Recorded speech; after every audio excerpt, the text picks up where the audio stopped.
नमस्ते और hydro short info में आपका फिर से स्वागत है। इस वीडियो में मैं आपको सैमसंग S25 प्लस की बैटरी लाइफ को सुधारने का तरीका बताऊंगा। चलो शुरू करते हैं।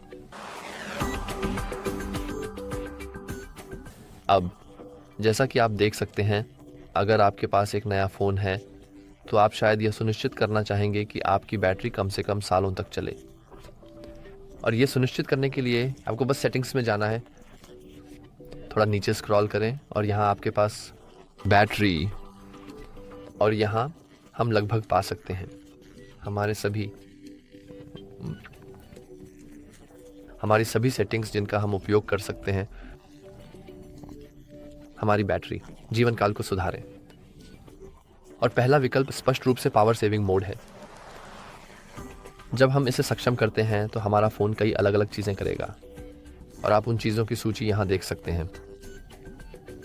इसका मतलब है कि हमारी बैटरी बिल्कुल नहीं, मेरा मतलब है ये लंबे समय तक चलेगी, लेकिन यह मूल रूप से उम्र बढ़ने में इतना सुधार नहीं करेगा, यह बस धीरे धीरे ख़त्म होगी। तो उदाहरण के लिए जब हम डिफ़ॉल्ट रूप से पावर सेविंग को सक्षम करते हैं तो हमारी CPU की गति 70% तक सीमित हो जाती है। हम हमेशा ऑन डिस्प्ले को बंद कर रहे हैं, जिसका मतलब है कि अगर मैं इसे बंद कर दूं, रुको ये बदल गया, अगर मैं इसे बंद कर दूं और मैं एक बार क्लिक करता हूं, आप देख सकते हैं कि हमारे पास हमेशा ऑन डिस्प्ले नहीं है, जो बैटरी को बहुत तेज़ी से ख़त्म करता है। यदि इट्स फाइटिंग, हाँ, यह एक तथ्य है। पावर सेविंग मोड स्वचालित रूप से ब्राइटनेस को भी कम कर देगा और आप इसे खुद से बढ़ा या घटा भी सकते हैं। बैटरी को और बचाने के लिए ये गति की चिकनाई को मानक पर सेट करेगा, जिसका मतलब है कि मेरा मतलब है कुछ लोगों के लिए इसे पहचानना वास्तव में मुश्किल है, जबकि दूसरों के लिए यह वास्तव में आसान है, लेकिन यह मूल रूप से फ़ोन को थोड़ा लैगी बना देगा। हालांकि अगर आप अपने फ़ोन की चिकनाई या उसकी हरकतों पर ध्यान नहीं दे रहे हैं, आप शायद नहीं करेंगे, आप शायद अंतर भी नहीं पाएंगे। स्पष्ट रूप से जैसा कि आप देख सकते हैं, ये डार्क मोड को चालू कर देगा, हम इसे बस बंद कर सकते हैं। जैसा कि आप देख सकते हैं, तो अब हमारा फ़ोन सामान्य रूप से दिखता है, जबकि यह अभी भी पावर सेविंग मोड में है। लेकिन अगर आप डार्क मोड पसंद करते हैं तो आप बस डार्क मोड का उपयोग कर सकते हैं। और आखिरी चीज़ जो यह करता है वह है स्क्रीन टाइम आउट को 60 सेकंड पर सेट करना। तो 60 सेकंड तक कुछ न करने के बाद स्क्रीन स्वचालित रूप से बंद हो जाएगी, और यही सबसे ज़्यादा बैटरी बचाने के लिए काफ़ी है। आप यह भी देख सकते हैं कि अधिकतम पावर सेविंग के लिए एक विकल्प है, और यह मूल रूप से लगभग सब कुछ बंद कर देगा, कुछ आवश्यक ऐप्स को छोड़कर। जैसा कि आप देख सकते हैं, वर्तमान में ये बंद है। इसे सक्षम करने के लिए आप पावर सेविंग को बंद कर सकते हैं। यहाँ आप अधिकतम पावर सेविंग को सक्षम करना चाहते हैं, और जब हम इसे सक्षम करते हैं तो हम देख सकते हैं कि हमारे पास केवल कुछ आवश्यक ऐप्स हैं, जबकि हम कुछ और भी जोड़ सकते हैं कुछ। लेकिन इन सब का वास्तव में आपकी बैटरी लाइफ पे कोई असर नहीं पड़ता। आपकी बैटरी लाइफ को बढ़ाने के बजाय ये बस इसे धीरे धीरे ख़त्म करेगा। लेकिन विशिष्ट सेटिंग्स बैटरी लाइफ को ठीक करने के लिए खुद और सुधारना एक बार फिर बैटरी में पाया जा सकता है, लेकिन बैटरी प्रोटेक्शन में थोड़ा नीचे। जैसा कि आप देख सकते हैं, यहाँ तक कि हमारा फ़ोन भी आपको बताएगा कि अपनी बैटरी को लंबे समय तक 100% चार्ज पर रखना वास्तव में इसकी उम्र को कम कर सकता है। नीचे एक विकल्प चुनें, अपनी बैटरी की रक्षा कर लंबे समय तक चलाने में मदद कर। तो हम निश्चित रूप से इसे सक्षम रखना चाहते हैं, क्योंकि जैसा कि आप देख सकते हैं, अगर हम इसे बंद रखते हैं तो यह बुनियादी तौर पर आपको बताएगा, ठीक है आप मुझे नहीं चाहते, तो फिर इसे खुद करो। तो आपको अपने फ़ोन को मैन्युअली चेक करना होगा, और उदाहरण के लिए इसे रात में प्लग न करें, चूँकि यह संभवतः निश्चित होगा 100% तक चार्ज करने के बाद भी चार्ज करते रहना। और इसका मतलब है कि आपकी बैटरी उतनी देर तक नहीं चलेगी। तो हम निश्चित रूप से आपको बैटरी सुरक्षा को सक्षम करने की सलाह देंगे, और अगर आप यह सुनिश्चित करना चाहते हैं कि आपकी बैटरी की उम्र बढ़ाई गई है, ठीक है, जितना संभव हो सके, मैं आपको सलाह दूंगा कि आप अधिकतम पर स्विच करें और यहाँ स्लाइडर को न बदलें, बल्कि 80% पर ही रहें।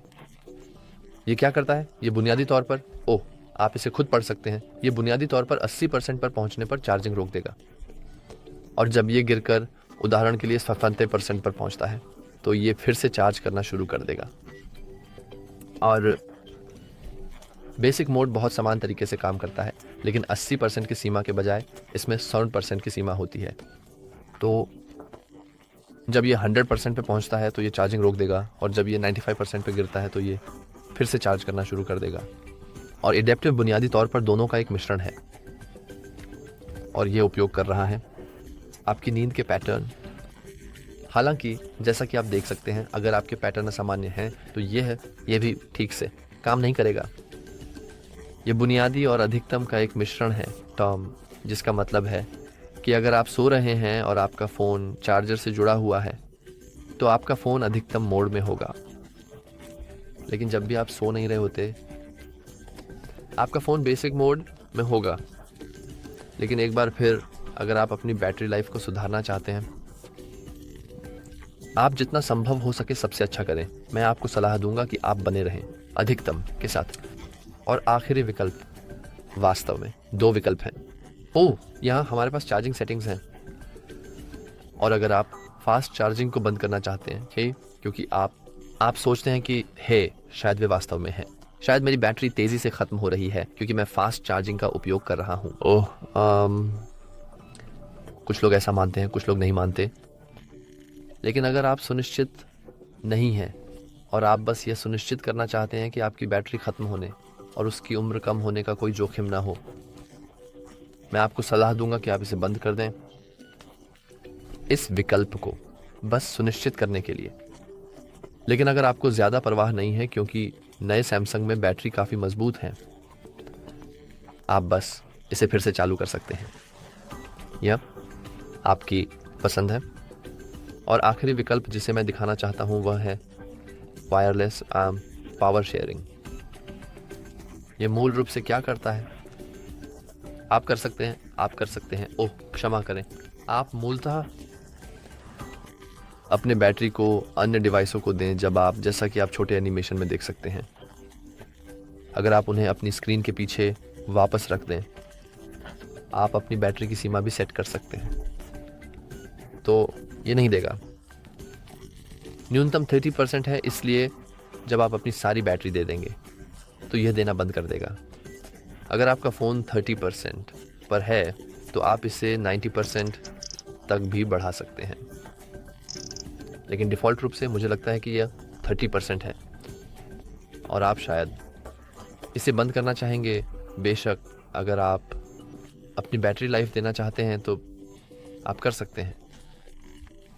तो आप इसे अभी भी सक्षम रख सकते हैं, लेकिन फिर भी मैं आपको सलाह दूंगा कि आप इसे अक्षम कर दें, या कम से कम इसे हर समय सक्षम न रखें, और केवल तब सक्षम करें जब आपको इसकी आवश्यकता हो। तो अब खैर, बहुत जल्दी पाना से एक समीक्षा। पावर सेविंग मोड वास्तव में बहुत अच्छा है, लेकिन आप शायद इसे बंद करना चाहेंगे। आप शायद super power ultra saving mode को बंद करना चाहेंगे,